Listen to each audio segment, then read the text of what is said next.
आज दिवसभरच्या कामांनी अगदी थकवा आलाय. तर अजून बघा एवढा पसारा पडलाय.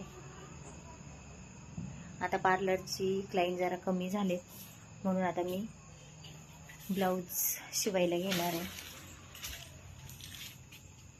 इथला सुद्धा आता थोडासा पसारा आवरला म्हणून म्हटलं आता ब्लाऊजची कामे उरकून घ्यावा, कारण की मला उद्या आणि आजची रात्र, उद्याची सकाळ, उद्याचा पूर्ण दिवस क्लायंट राहील आणि दिवाळीचा अर्धा दिवस एवढंच माझ्याकडे दिवस आहे ब्लाऊजचे.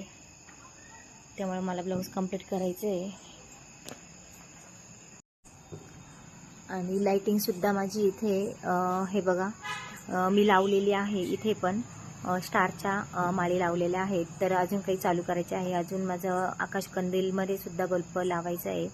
तर फक्त इथल्या 2च लाईट माळी सध्या चालू करून घेतल्या. इकडचे सुद्धा अजून मला चालू करून घ्यायचे आहे.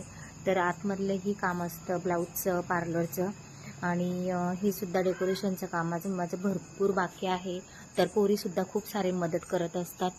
तर बघू शकता इथे भरपूर जणांच्या घरावर लाईट माळी आहे आणि दिवाळीचा नजारा एकदम छान, खूप सुंदर असं दिसतोय. मस्त वाटतं. आता थोडासा पाय मोकळा करायला म्हणून मी इथे आले आणि मला जरा फ्रेश वाटलं. आता मी लगेचच माझ्या ब्लाऊजच्या कामांची सुरुवात करणार असेल तर माझ्या हा लाईट माळी तुम्हाला कशा वाटला ते मला नक्कीच कळवा. आता मी लगेचच इथे ब्लाऊज शिवायला बसणार आहे. आता पार्लरची क्लायंट जरा कमी झालेली आहेत, तर सांगू शकत नाही, ते संध्याकाळची सुद्धा येतात.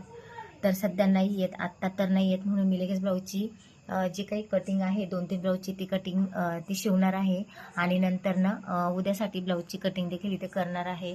तर आता बराचसा पसारा ब्लाऊजचा इथे कमी दिलेला आहे आणि झालेला आहे. आणि बऱ्याचशा साड्या मी इथे पिको फॉलला देखील माझ्याकडे जी मुलगी येते तिच्याकडे दिलेला आहे. तर गाईज अशा प्रकारे माझं दिवसभराचं रुटीन असतं. तर माझा हा मिनी ब्लॉग तुम्हाला कसा वाटला हे मला कमेंट करून नक्कीच कळवा. श्री स्वामी समर्थ.